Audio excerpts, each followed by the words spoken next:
There has just been an explosion at the Fukushima Daiichi nuclear power plant. We're going to take a look at what happened in Japan, and we'll work to see what changes we might need to make, if any, to our system.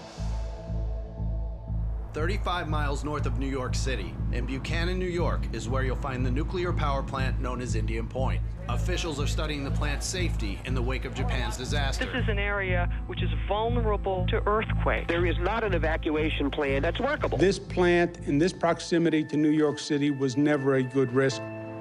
So you have the largest, most dense population around any plant in the United States is around Indian Point. Everyone has their fingers crossed under the table, and they're like, let's just hope nobody f***s up and they don't have an accident. You told us time and time again that what happened in Fukushima could not happen. Well, it did. The guys doing their job. They don't know how to do their job. Yes, they do. They talk about home away from home. Well, that's my home. Everything else is my home away from home. For those who work in the nuclear industry, this is a, quote, safe plant. For those who don't work in the nuclear industry, there are risks that you don't want to live with. Because there is some risk involved. There's risk, yes, absolutely. We try to minimize that risk as much as we can.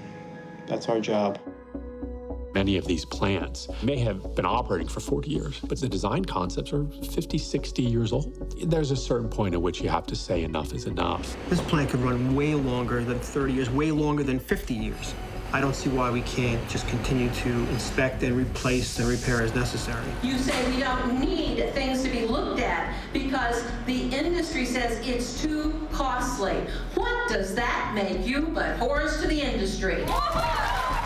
The influence of industry in government is extreme right now. And if they don't get their way, they have ways to get their way.